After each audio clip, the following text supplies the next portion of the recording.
Guys, welcome back. Want to show you something interesting about different baseball gloves.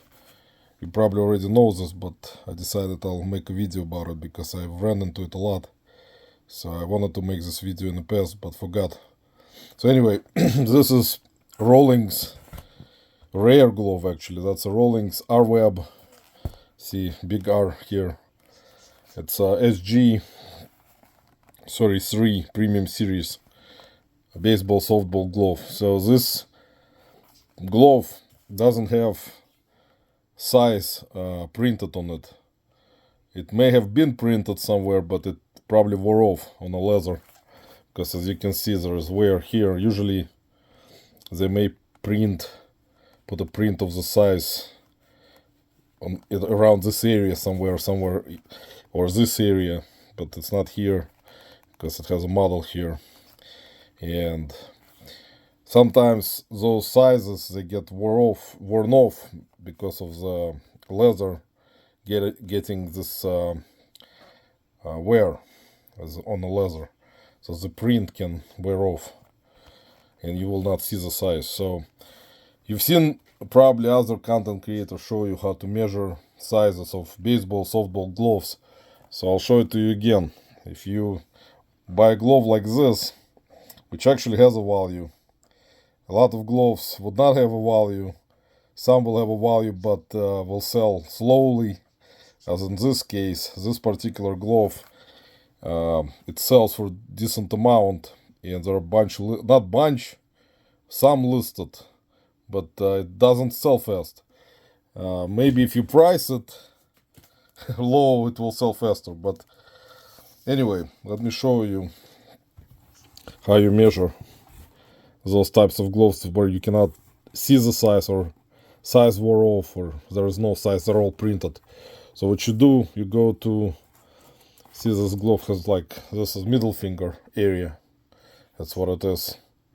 And what you do is, from middle finger, you use either a string, or in my case this is tape measure, and you pretty much, you gotta lay it down entirely from this top part of middle finger to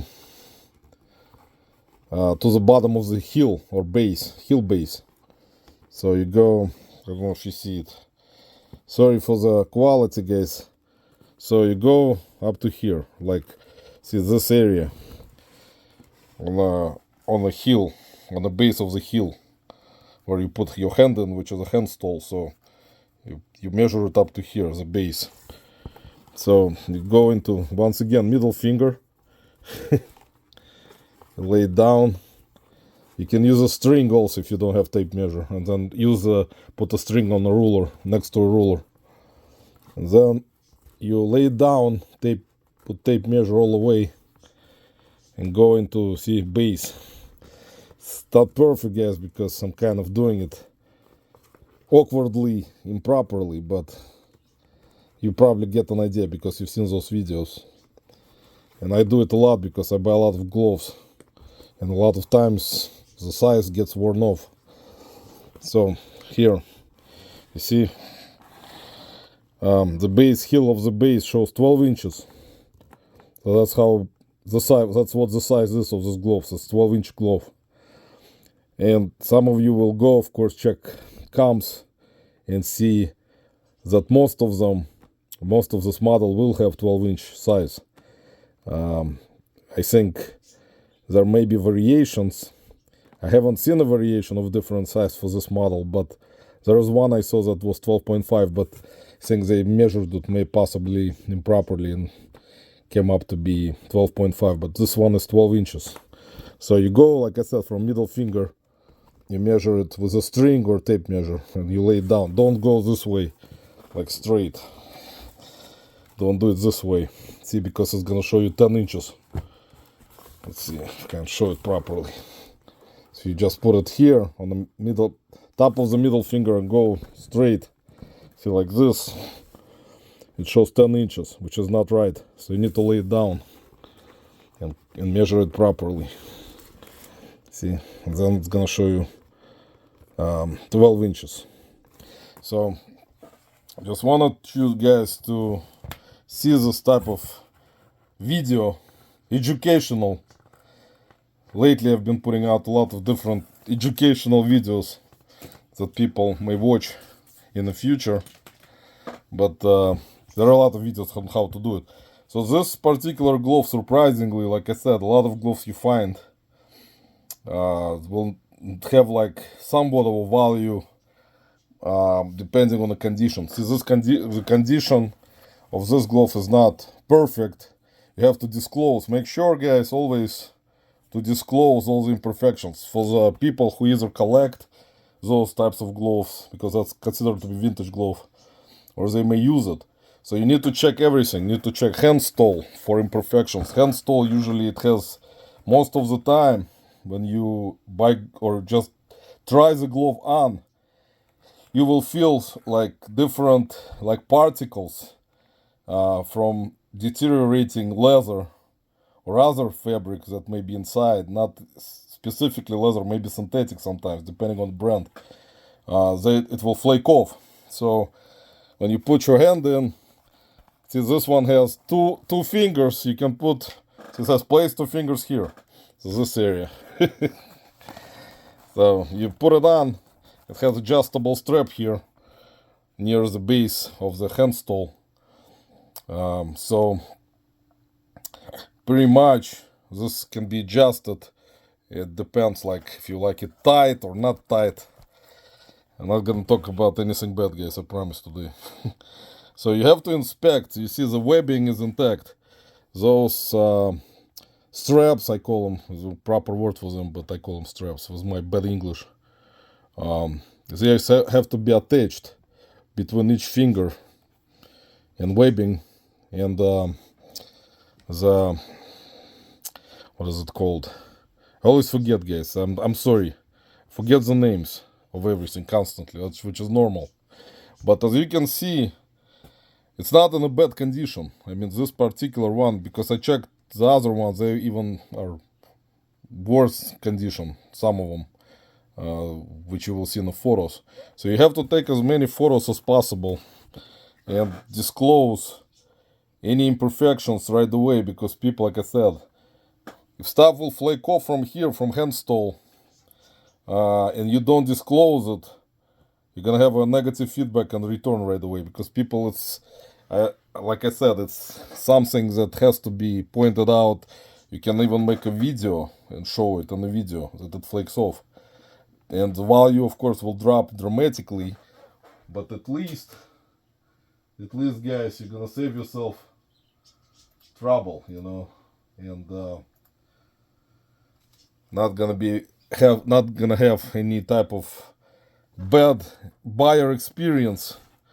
And a lot of the times with those types of things, with gloves, bats, any type of sports equipment which gets used a lot, people tend to, you know, list something and not disclose. Sellers will list something, not disclose all imperfections. Have to disclose, like scissors, cosmetic wear on the leather, discoloration on the leather. This has to be disclosed. You have to take photos of all the possible angles to show it and disclose, like I said, the base and hand stall area and webbing. A lot of the times you will find a glove which will have torn areas where webbing is.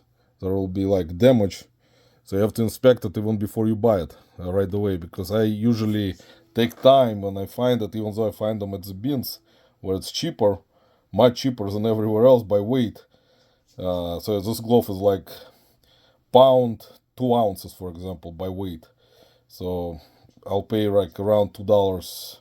I paid like $2 like 30 cents, around that number price for it by weight. So that's why even it doesn't seem to be that you spend a lot of money, but still, I mean, for this particular model, if it had some kind of issues, I would have disclosed it. And I mean, I disclosed the issues anyway, but bad issues or damage, I would have disclosed it and then would have listed it as is for someone to try to repair the problems. Like if it would be torn in here or like webbing would be torn, or handstall will be flaking, or something like this. So you have to list it right away with those issues disclosed. That way, a person who will buy it doesn't guarantee that they're not gonna be happy, but they will know that everything was disclosed, all the imperfections as much as you can. And that's why I always bring up the point where I talk about AI lister. Because the way I'm doing my listings, guys, I don't trust it. Because I don't trust for now, even if I take photos for AI to describe all the imperfections that it has. And some people will say, oh, you're OCD. I am OCD. And that's how I am. I like to disclose stuff properly and point out a lot of things. And it's OCD, it's obsessive compulsive disorder, but I like it this way. This way, at least I know if I miss something, it will be on me. I know that I would miss something for sure. We're not perfect, but at least I will kind of go over things in a condition and description that I want to point out about certain products that I list, and I list a lot of products with a lot of flaws. So that's why I will. You guys saw my comments on YouTube. That's what I usually do in descriptions. I would point out everything. And that's how I am, guys. You can judge people by different things. You can tell people, you take so much time, you cannot list so many items this way, but that's fine. That's fine. That's me. It's my personal business. I like to do it this way. And I've been doing this type of stuff even even when I work with something, I will make sure that I've done everything I can, that's how I am, guys. I cannot explain it. I like it this way.